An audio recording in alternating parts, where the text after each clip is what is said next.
with demand expected to come back, the question remains, does this mean the economy is back on track? Companies now, after experimenting with offshore in places like India, Philippines, and Poland, want to bring those jobs back. We invest in the U.S. We're the biggest exporter in the country. In the cycle we're in right now, we're creating jobs. From Radio America, it's Neil Asbury's Made in America, the show that explores American industry, large and small, and promotes American-made products everywhere. Put Neil Asbury's Made in America to work for you. A very big welcome to you today. I'm your host, Neil Asbury, together with co-host Dr. Rich Rothman. So, Rich, my second book, it just got published. Well, it's actually being published officially on July 6th. I'm very excited. Apollo Book Publishers in Greenwich Village, New York, is publishing the book. It's a project and co-authored with Jean-Pierre Isbouts. He's the top-selling National Geographic author of all time, like over 3 million books. He's a biblical archaeologist. He's an art historian. He's a doctorate professor at Fielding University in Santa Barbara. Does incredible work. He discovered Leonardo da Vinci actually made 2 Last Suppers, and he actually found it in Belgium, and he made a documentary about it. He's done a lot of television too, Jean-Pierre. Fascinating guy. But our book and our project together is called Mapping America.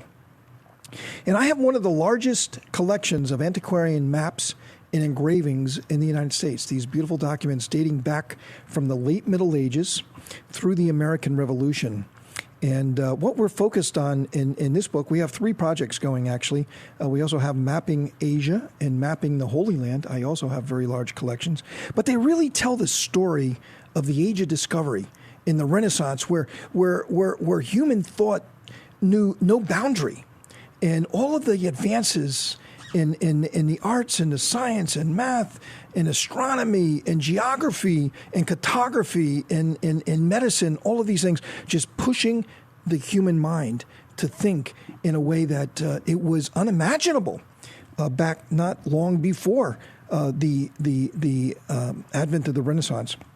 And so what I argue in this book, what I present in this book, and the facts are very clear, is that the fulfillment of the promise of the Renaissance, this great explosion of a human thought, the fulfillment of the promise of the Age of Discovery was the founding of the United States and the drafting of the U.S. Constitution, sort of the accumulation of all of this wisdom and thoughts and freedom, the freedom to think, economic freedom, so much freedoms that we enjoy in this country today.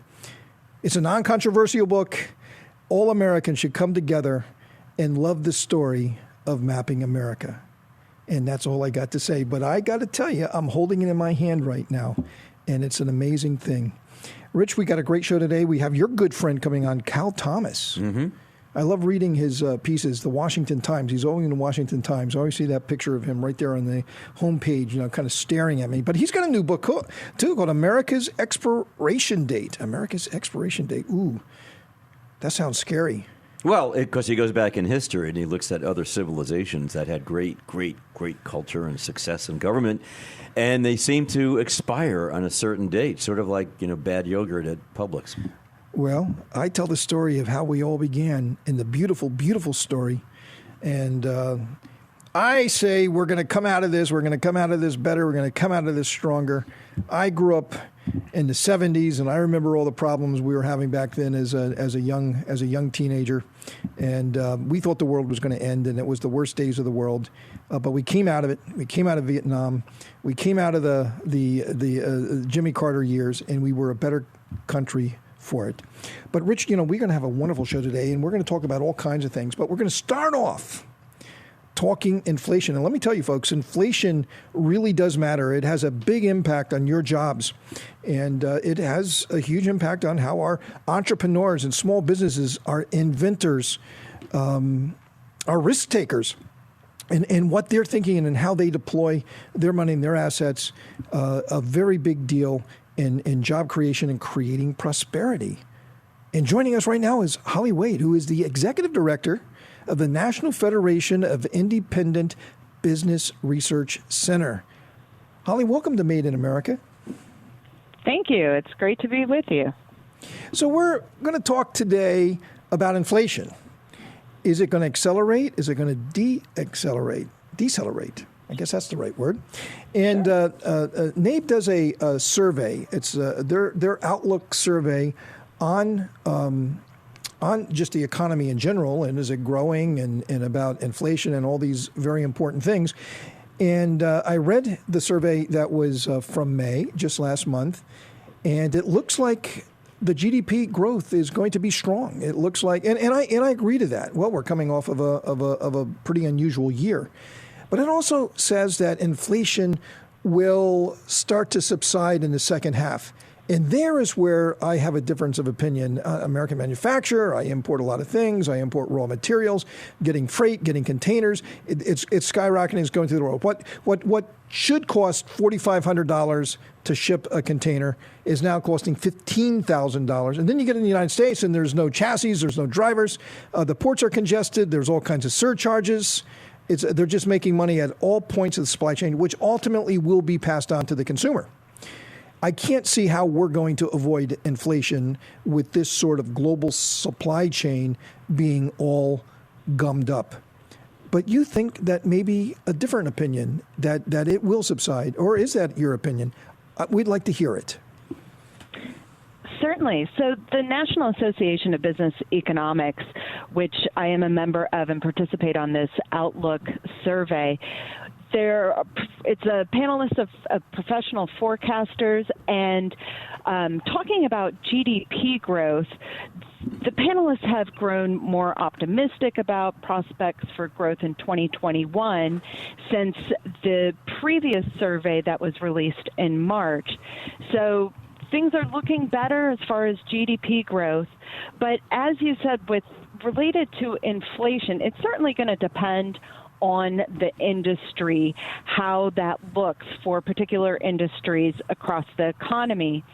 But in the near term, the panelists are anticipating a strong acceleration in the second and third quarter of 2021 in this year, but cooling off a bit in Q4 and not having any sort of, kind of market resurgence in 2022. So it looks like the inflation acceleration will be temporary as far as the general economy. But again, as you mentioned with manufacturing and some other industries, there will be a bit of variation in that, likely, or certainly variation by industry, because obviously not in all industries have the same issues, and it's certainly true with inflation.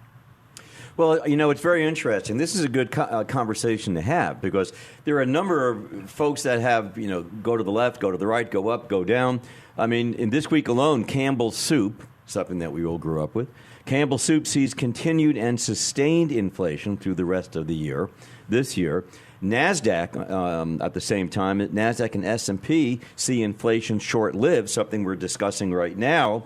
So, and then here we have, inflation, consumer prices sort of a 13-year high, around 5%, which is the fastest pace since 2008.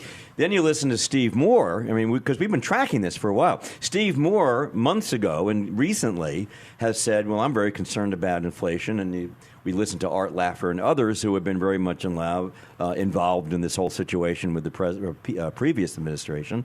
And so you're saying, well, where do I come down on this? What do we think is really going to happen? So let me ask you this: what do you say to those who are actually really, like Campbell Soup says, continuing to sustain inflation through the rest of the year? And Neil's concerned since he imports parts and he has a complete supply chain. So what do you say to those folks who are trying to go in a different direction, maybe, and saying, well, I'm not quite sure this is going to be short-lived. I really don't know. So how do we respond to them? Certainly, there's a bit of uncertainty around how long this will last with the tight labor market, with the supply chain disruptions. The supply chain disruptions will hopefully, sooner than later start untangling and allow for kind of more regular supply chains that we experienced before the pandemic. And that will likely help alleviate some of these inflation pressures. How long they last is, certainly a big question mark. But for the most part, most are seeing this as temporary, certainly, ebbing back a little bit by the end of this year. But again, it's going to be very dependent on the industry the business is in. This is going to be a very important discussion as well.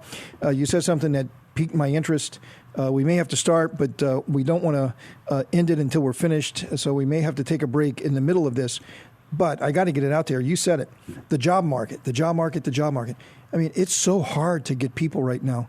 People, it's not that, we don't have people in our country. It's that people are not working, or they don't feel they have to go to work because of the unemployment benefits. And some states are just saying, hey, enough is enough. There's so many jobs out there. And you're the executive director of the National Federation of Independent Business Research Center. You must be hearing this from your members about the very, very tight labor market. Isn't that so amazing? We go through a pandemic. So many people don't have a job. And now we have all these jobs, but nobody wants to take them because they make more money to sit at home. I mean, that must really be hurting your members, the independent businesses that are part of your network. And Holly, I just set that up so beautifully, but unfortunately I got to take a break, and I want to get your thoughts on this. You got a few moments to think about it. We're going to come back with Holly Wade, Executive Director, National Federation of Independent Business Research Center, and she's going to comment on the job market. Stay with us.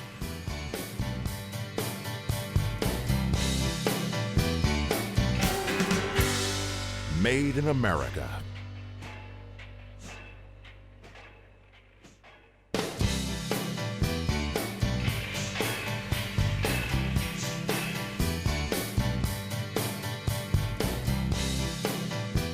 Welcome to Made in America. I'm your host, Neil Asbury, together with co-host Dr. Rich Rothman. Well, folks, that's radio.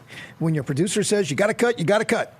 So I'm pretty proud of myself, honestly, about setting that question up for Holly and getting her comments on the job market and inflation. We're talking about inflation. It's definitely tied to the job market. If you can't find people to work, and you got to pay more and more to find people, and it's costing you a lot more to run your business, obviously, I think that means there's inflationary pressure. But I'm going to ask Holly that question. Holly, what do you think? Absolutely. For the small business sector, for about a quarter of our members who we survey every month, they're saying that the tight labor market is their number one business problem right now. We have historically high levels of job openings that remain unfilled because they can't find applicants to fill them.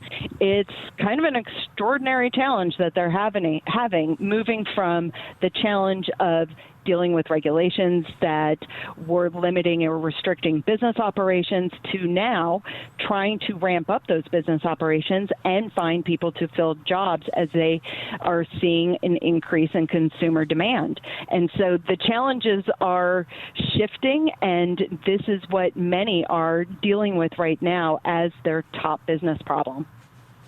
What I find interesting is that, trying to define basic inflation so you don't conflate price increases that are going to go up for other reasons than just inflation and or inflationary things or across the board that are affecting everybody. An example that I pulled out of Barron's too, but a couple of other things. And that is that, for example, Chipotle raised their salaries. All right. As a result of raising salaries, they had to raise the price of their menu, the items on their menu. By definition, that's really not inflation. That's covering a specific cost for a specific reason, but it's not a common denominator across the board, primarily because that could be affecting everything they bring in, and this is directly attributed to a raise of the outflow of cash for salaries. So when we're looking at this, I guess, people think, well, everything's going up and it's got to be inflation. Is that a common misnomer? Well, I mean, we're seeing it with small businesses. More are increasing compensation. They are also experiencing supply chain disruptions that are increasing prices of inventory and things like that. But the compensation part of it, they are doing everything they can to remain competitive to attract qualified applicants to fill these positions. Exactly. I guess they're calling that a transitory price increase. I probably should have put that out there. So that's a pretty cool term. Let's take 10 seconds, talk about that. Transitory price increases versus inflation. So this will likely ease as more out there, more folks out there enter the labor market. We had a pretty significant drop in the ratio of population to those in the labor market, or the participation rate.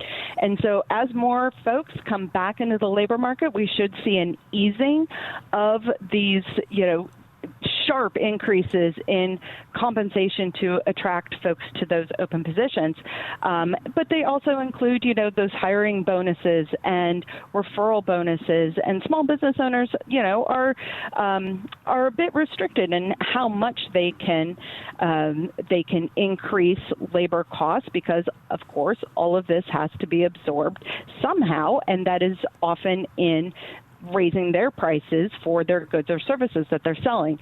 And so, as this eases up, hopefully, their ability to try to manage all of these challenges with, increasing prices will ease up a bit. But right now, it is a stressful situation for small business owners out there. Holly, how much the uninsured unemployment insurance, this $300, I believe it's $300.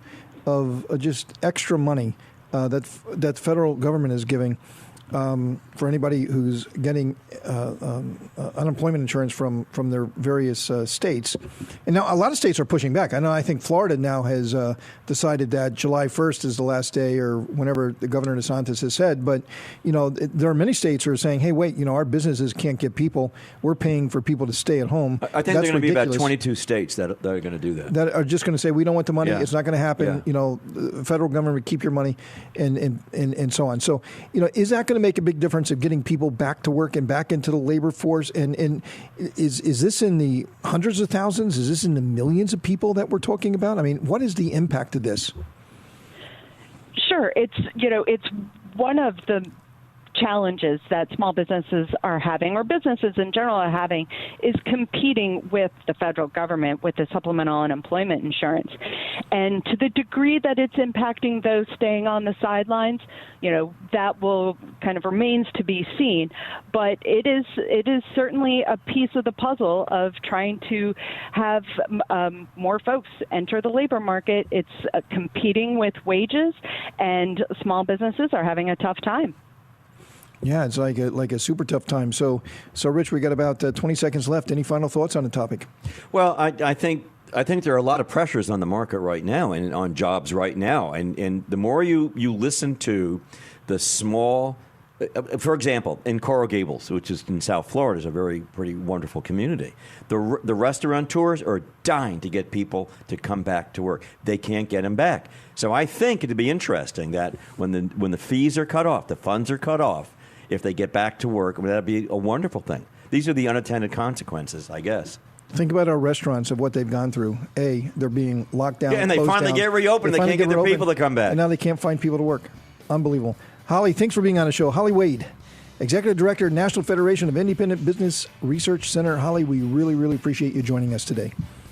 Thank you for having me. Coming up, we have Cal Thomas, American syndicated columnist, pundit, author.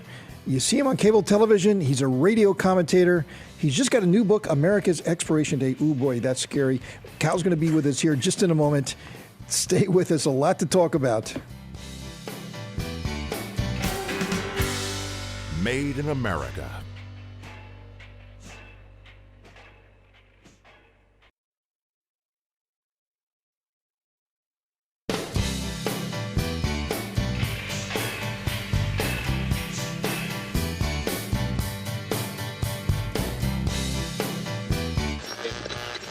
sharply higher at the open. Stocks continued to perform well over the course of the day Tuesday. And I think that bodes well here over the next couple of years for having bigger demands coming to this country. Now, more of Neil Asbury's Made in America. Welcome to Made in America. I'm your host, Neil Asbury, together with co-host Dr. Rich Rothman. So, Rich, our next guest, a truly great American.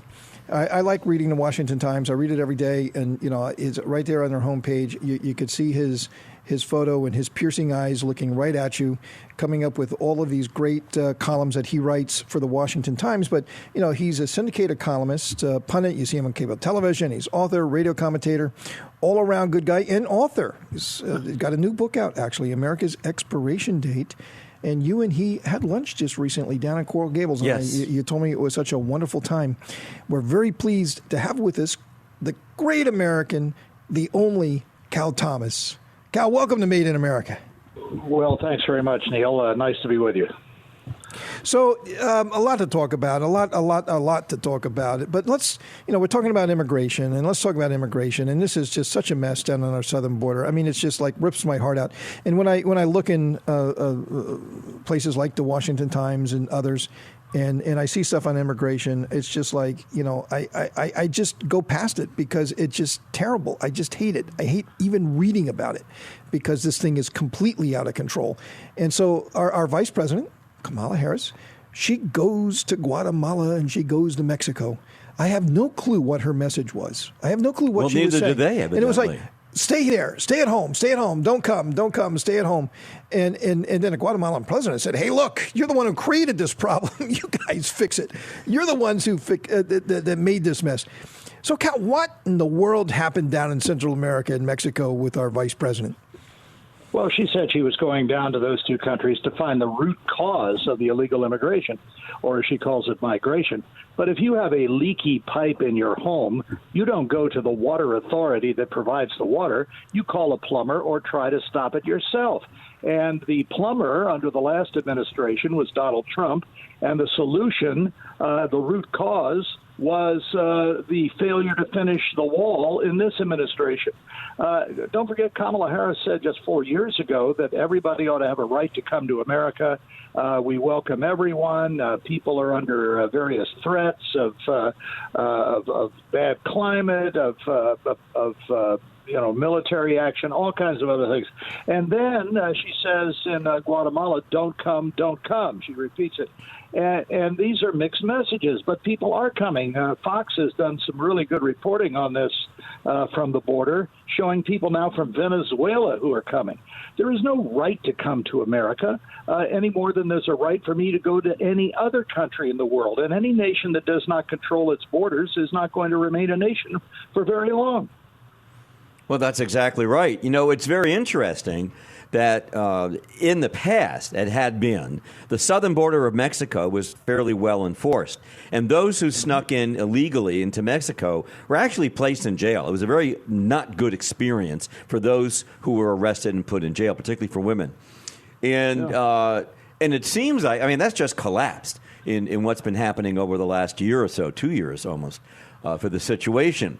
But, I got to tell you, the reception she got reminded me of the 1950s and when people called the United States the paper tiger.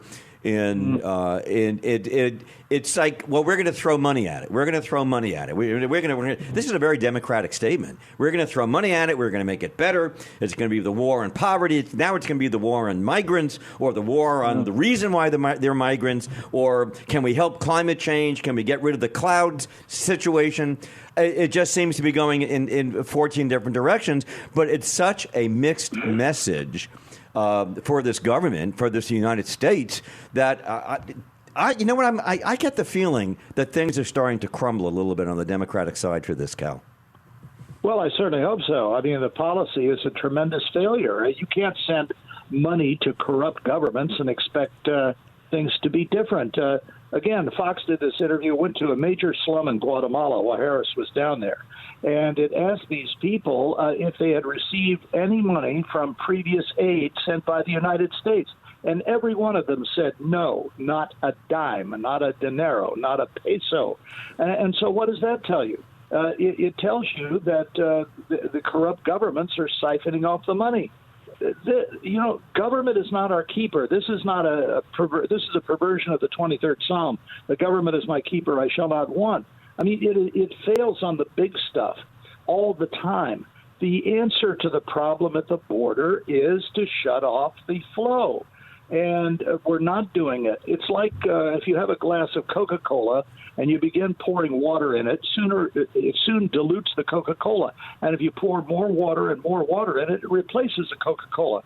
As I see in my book, the common denominator for the collapse of great nations of the past, number one on the list, has been uncontrolled immigration without assimilation. And right behind it is massive national debt. Along with the loss of a shared moral sense, lack of belief in God, and other things. All of these now are extant in our culture. And what makes us think, as Reagan used to say, we're only one generation away from losing it all, what makes it think that if we behave like other nations that collapsed, that our fate will be any different? I mean, Cal, well said.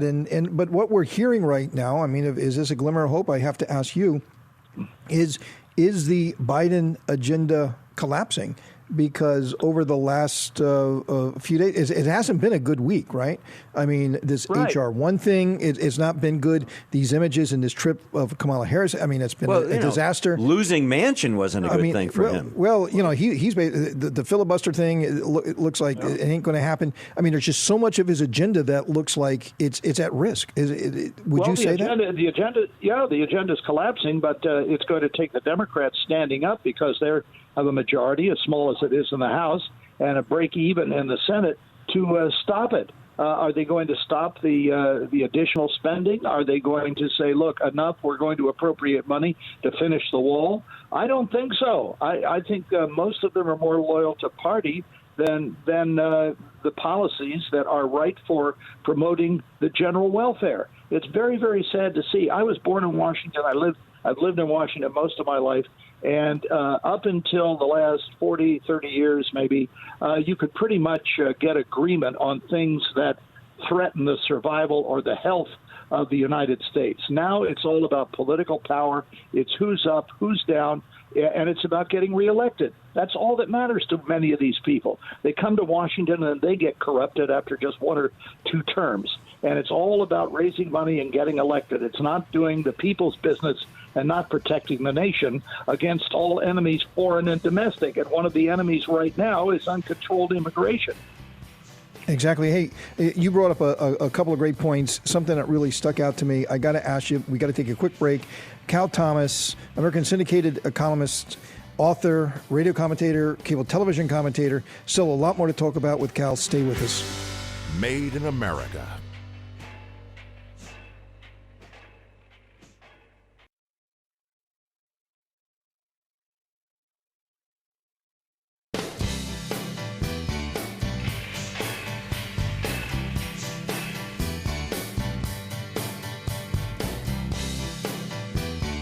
Welcome to Made in America. I'm your host, Neil Asbury, together with co-host Dr. Rich Rothman, and we are together with Cal Thomas, the great Cal Thomas. We all read him, nationally syndicated columnist. He writes really, really wonderful stuff, and the author of the book, and I have it right here in front of me, America's Expiration Date, and he just alluded to it just a moment ago. So, Cal, you brought up about getting elected, about getting reelected. And, at the end of the summer, at the end of this congressional session, they're going to break and then they're going to come back. And then essentially we're going to be a year out from the midterms. And I think attention is going to change. And, the sort of narrative, the visuals and so forth that we're talking about then will be put before the electorate. And it's going to be an amazing thing to watch. But I just can't see how all of these things, like packing the court, right? Biden wouldn't admit it when he was running for president until he got elected that he would consider it. About ending the filibuster, he wouldn't admit it when he was running for president. Biden was the president of all Americans. Well, we know that's not the truth. He's definitely a fringe president. You got so much that he wouldn't own up to, But now he's had to go on record, and all of those behind him, and he's really, really tacked towards the progressive wing of his party. They're very much out of touch, very, very much out of touch. And you're starting to see the rebellion around the country with so much of this stuff. Yeah. I mean, the critical race theory, you see all of these moms around the country, and they're saying, no, no, no, no, no, not my kids. You see these images from the border. You see people paying and these kids coming across, and the human abuse that's going on at our border for all of these coyotes who's trying to smuggle them into our country. The images are absolutely terrible. That cannot be good for someone who wants to get reelected.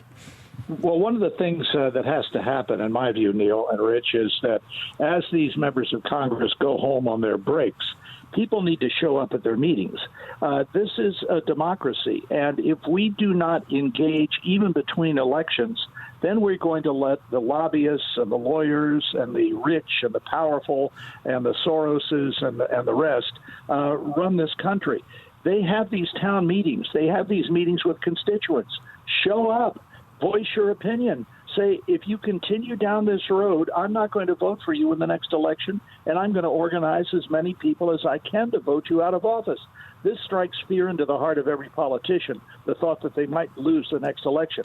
I think this can be stopped. I mean, I think the razor-thin majorities in Congress and a lot of people looking only to the next election, if they're looking to the next election, let's look along with them, and let's tell them that they're not going back to Washington unless they stop this radical agenda that is ruining the country. Now, we're seeing some of that already. We're seeing it in Loudoun County, Virginia, where this Christian teacher was suspended for refusing to use pronouns dictated by the school board. The people showed up, and the guy went to court, and he won on a lower court opinion. It's still got to go to a full trial. But this shows what can happen if the people re-engage and just don't sit back and bemoan all that is happening. It doesn't have to happen, but you have to be engaged.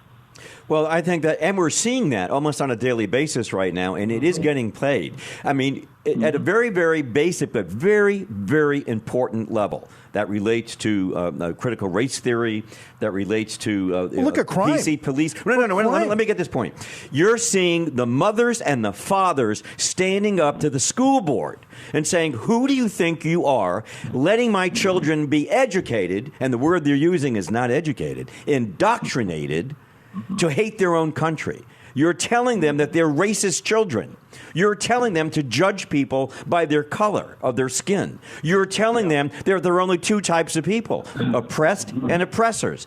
Like, I got to tell you, I think you're right, Cal. And when it starts at that grassroots level, Main Street America, they're in the school boards. It starts there. A lot of political people start there.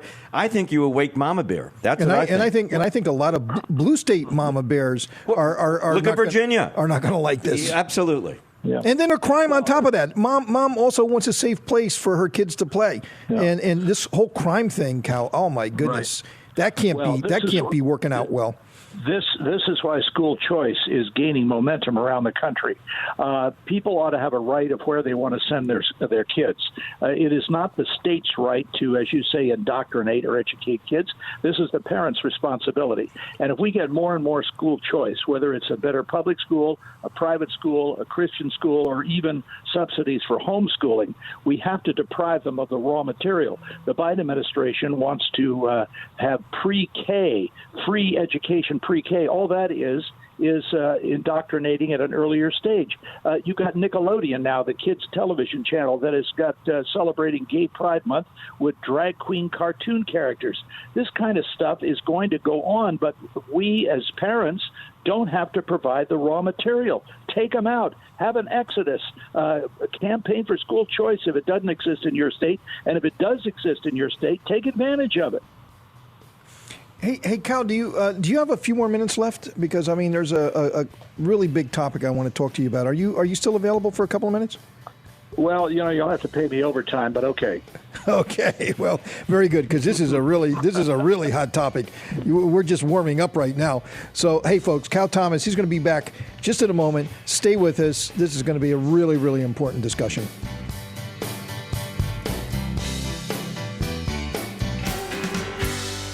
Made in America.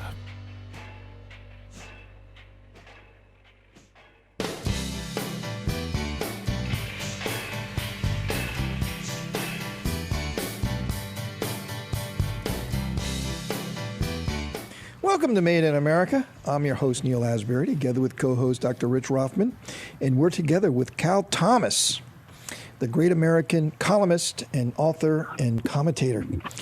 So, Cal, typically, just to let you know, and, when Rich and I have done, hundreds of radio shows, that at the end of the show, we just kind of sum things up and we kind of decompress, and then we talk about our last segment and what just happened.